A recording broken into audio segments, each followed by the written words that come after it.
Well, it's over on the next.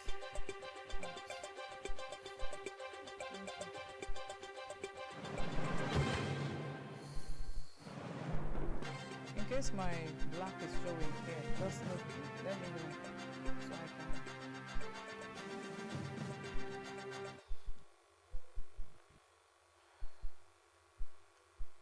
Swedish investors will to explore investment opportunities in Delta State. Governor Sheriff Oboriwori seeks review of 2024 State Urban and Physical Planning and Urban Renewal Bill. Inspector General of Police threatens sanctions against individuals submitting malicious and frivolous petitions. And abroad, China imposes imports tariff on United States. A very good evening to you. Thank you for joining us on the Delta Television Main News at 8. Joy Uche is my name. Swedish investors in Nigeria have been called upon to explore investment opportunities in the state by taking advantage of the state's peaceful environment, strategic location, and abundant natural resources for a high investment return. Governor Sheriff Oboriwori made a call when he received and cut the visit the Swedish ambassador to Nigeria, Annika Horn Englund, and her delegation at Government House, Asaba. Ejime Udueme reports. The governor noted that the state was blessed with abundant oil and gas deposits, assuring that there was high returns on investment in the state, stressing that Delta State was peaceful and produces the crude oil that serves the nation. We are coming here, we also encourage other investors to come and invest in Delta State, because they will know that the place is safe. For you to spend one night and it's going to spend the second night here shows that the place is safe and we are ready for business. Governor Boriwori added that the state was open to business opportunities with 3 airports, including the Asaba International Cargo Airport, the Osubi Wari Airport, and the Escravos Airport, which served the Coastal Oil Terminal. He said the state was blessed with special economic zones, the Kwale Free Trade Zone, Cocoa Free Trade Zone, and the Ogwashuku Agro-Industrial Park with incentives that includes tax holidays and duty-free imports and exports. It provides prospective investors with information about the ease of doing business in our state. So we invite you to invest or encourage those Swedish companies to come and invest in Delta State. And I believe that it's a place where you come and invest, you're sure of profits, because nobody wants to do investment without profit. Earlier, Swedish ambassador to Nigeria, Hank Englund, said Sweden and Nigeria have diplomatic relations dating back to 1961, adding that her visit was to promote trade and investment. I'm very glad to build on that long relations.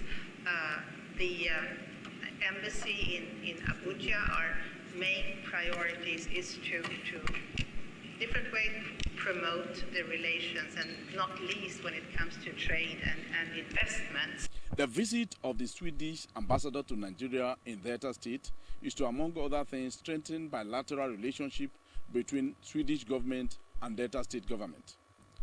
This is owing to the fact that Delta State is one of the economic hub of Nigeria as a nation, considering the oil-rich nature of the state and other economic benefits.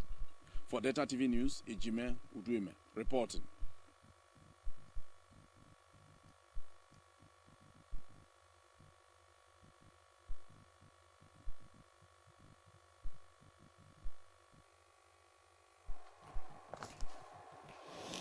Governor Sheriff Oboriwori has sought further review of the Delta State Urban and Physical Planning and Urban Renewal Bill of 2024.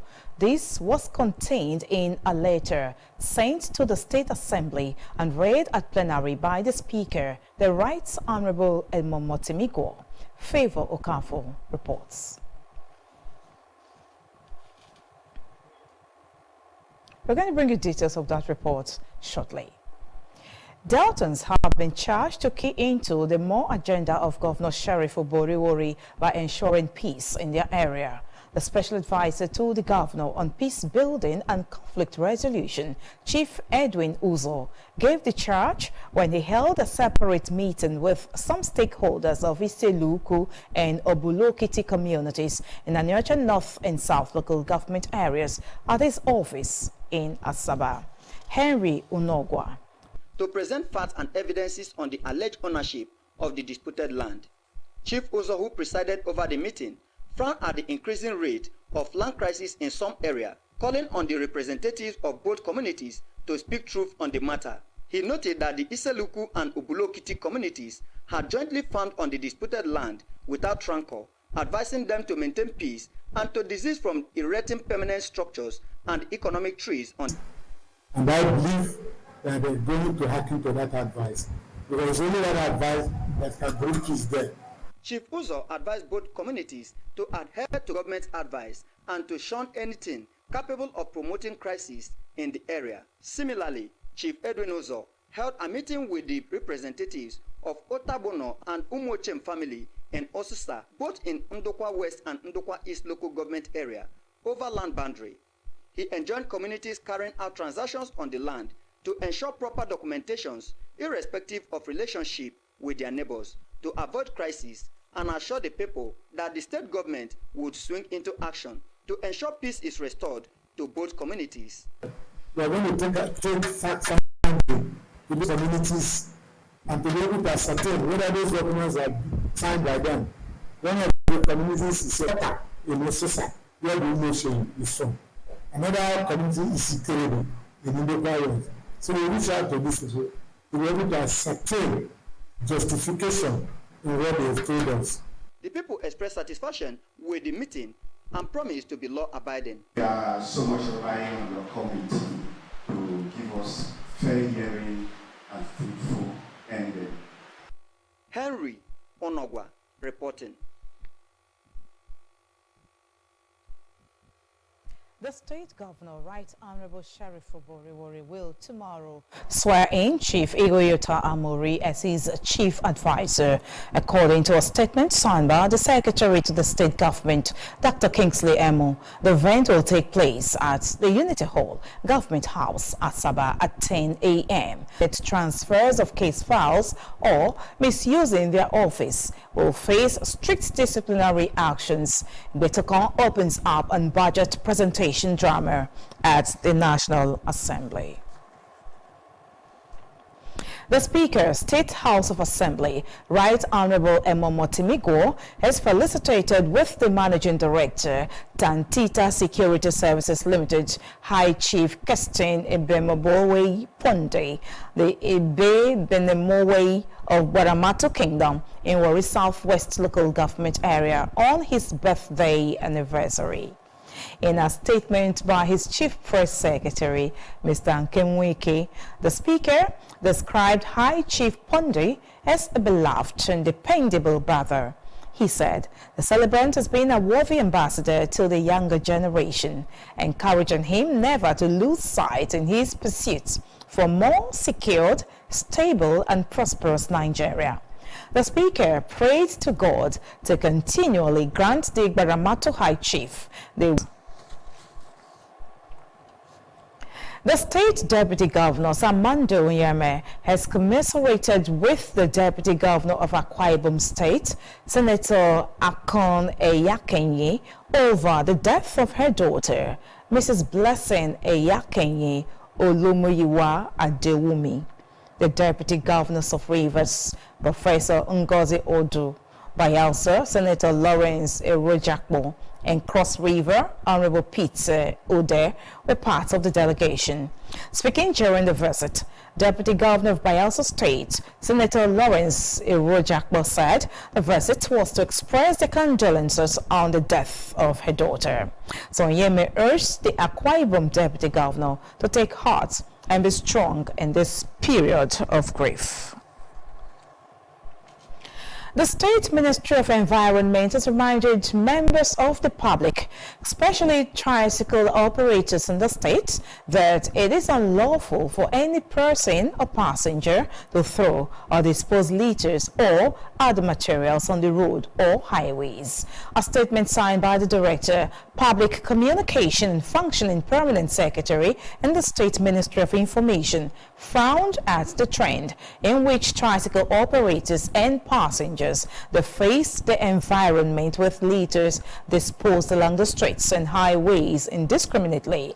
It added that the State Commissioner for Environment, Mr. Jamani Tommy Ejiro, has advised the public, especially tricycle operators, to procure sanitation waste basket from the ministry's Consultant Commercial Motorcycle and Tricycle Operators Association, COMOTOA, for appropriate disposal of litters from their tricycles across the state. The statement warns that any tricycle operator that refused to procure the waste baskets will be prosecuted and fined where culpable. The Delta State Environmental Protection Agency, in its bid to remediate the gas pollution emitted from motorcycle and tricycle operators, has approved the collection of gaseous emission charges fees in the state. A statement signed by the Director, Public Communication, Functioning Permanent Secretary, Mrs. Teresa Oliko, says the State Commissioner for Environment, Mr. Jamani Ejiro, advised the motorcycle and tricycle operators to comply with the approval of the gaseous emission charge fee by procuring the gaseous emission stickers from the Ministry's Consultant Commercial Motorcycle and Tricycle Operators Association, Delta State. The statement adds that any motorcycle and tricycle operator that refuses to comply with the directive will be prosecuted and fined where culpable.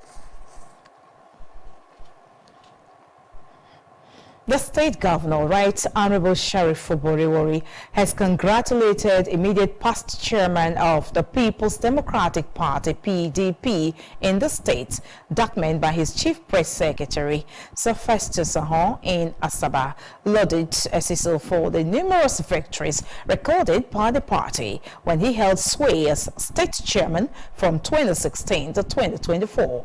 While wishing the erstwhile chairman a happy birth anniversary celebration, Governor Oboriwori prayed that God Almighty will grant him many more years of good health and blessings to continue serving God and humanity.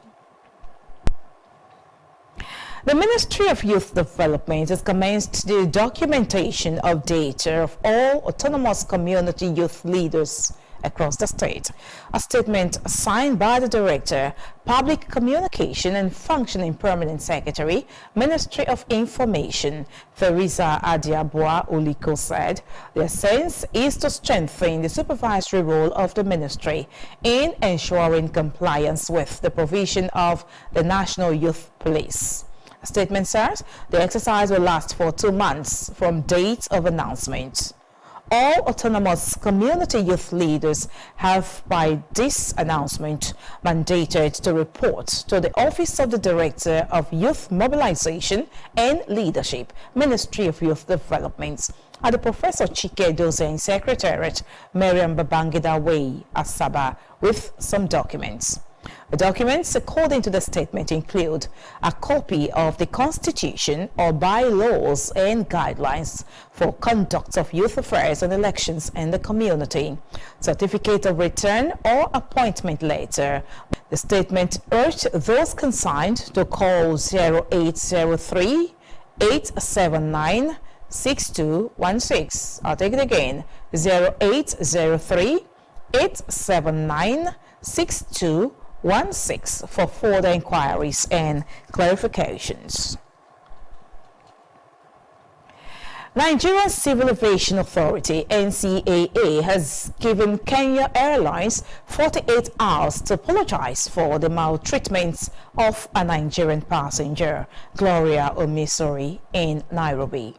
Director of Public Affairs and Consumer Protection at NCAA, Mr. Michael Achimogu, disclosed that having summoned the airline over the incident, the airline's team comprising his country manager, James Nganga, station manager, Eric Mukira, and duty manager, Ezenwa Ehumadu, admitted faults. According to him, the airline team also agrees that the statement put out by them about the incident was not reflective of the facts of the matter. Revealing the NCAA's verdicts over the incident on X, Achimogu stated that the NCAA Consumer Protection Department determined that Kenya Airways renders a public apology to the passenger and the NCAA. Omisori was returning to Manchester when Kenya Airways abandoned her in Nairobi upon claims that she didn't have a Schengen visa, leading to a heated exchange between her and the airline's official.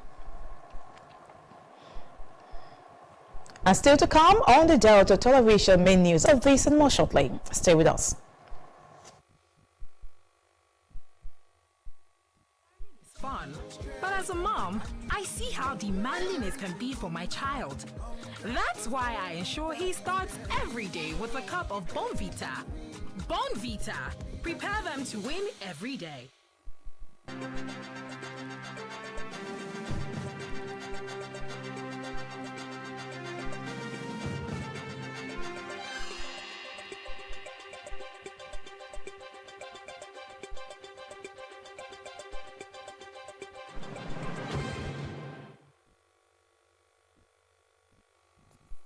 Thank you for staying on with us. If you're just joining us, you're watching the Delta Television main news at 8.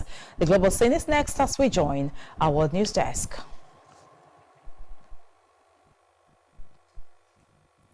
China today said it would impose tariffs on imports of U.S. energy, vehicles and equipment, firing a return salvo in an escalating trade war between the world's two biggest economies. U.S. President Mr. Donald Trump on Saturday announced sweeping measures against major trade partners, Canada and Mexico, with goods from China hit with an additional 10% tariff on top of the duties they already endure. Minutes after they came into effect, Beijing unveiled levies of 15% on imports of coal and liquefied natural gas from the United States, while crude oil, agricultural machinery, and big engine vehicles and pickup trucks face 10% duties. China is a major market for U.S. energy exports, and according to Beijing customs data, imports of oil, coal, and LNG totaled more than $7 billion last year. But that is dwarfed by China's imports from more friendly parts such as Russia, from which it purchased $94 billion worth last year. Beijing said the measures were in response to the unilateral tariff hike by Washington. Uganda has begun a trial vaccination program for the strain of Ebola to the World Health Organization (WHO), while the number of confirmed cases has risen to 3. Last week, the East Africa country announced an outbreak of Ebola in the capital, Kampala, with a single case, a nurse who died on January 29. Ministry of Health spokesperson Emmanuel Aneboya said the total number of cases have now risen to 3, with the 2 additional cases from the family of the deceased man. In a post on the X platform late yesterday, WHO Director for Africa, Mr. Mashidiso Moeti, said Uganda has also started a clinical trial of a vaccine against the Sudan strain of Ebola. Uganda has deployed more than 1,000 extra soldiers into East Congo in the last week near an area where the Kinshasa government is fighting M23 rebels. That raised the number of Uganda soldiers officially there to back Democratic Republic of Congo President Felix Tshisekedi's government to about 4,000 to 5,000. Rwanda backs the M23 and also has troops in East Congo. Uganda has been helping Congo's army against another rebel force, the Islamist Allied Defense Forces, and the new deployment of between 1,000 to 2,000 troops was under that auspices in a push called Operation Shuja.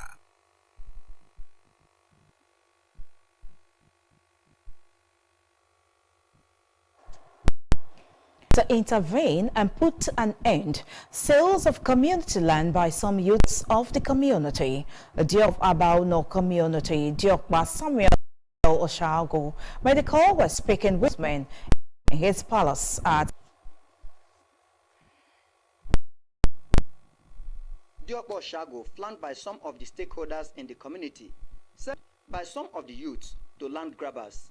He noted that some of the youths allegedly sold acres of land belonging to the community without their consent, advising land grabbers who had dealings with them to request a refund and to desist from further transactions. Diokba Oshago frowned at the way land grabbers used tractors to destroy farm crops belonging to some of the community women without compensation, adding that such act could increase poverty and suffering on the people, appealing to the state government to come to their aid before the matter degenerates into serious crisis.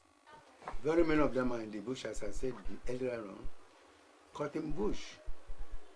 So they want to divide it without Diokba's knowledge. But we can't say they have sold it. Even if the one they sold before, we have not sent the money.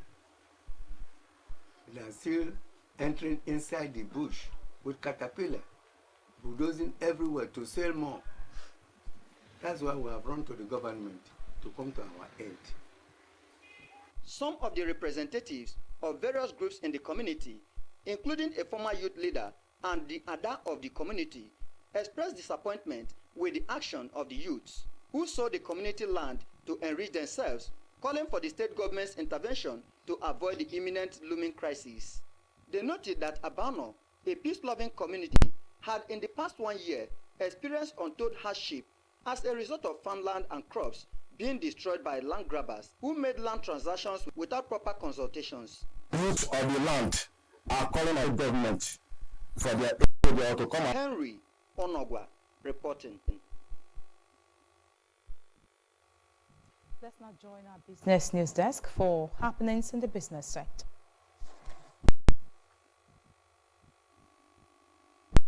The Nigerian Upstream Petroleum Regulatory Commission has directed exploration and production companies to strictly adhere to the crude oil supply obligations for local refineries.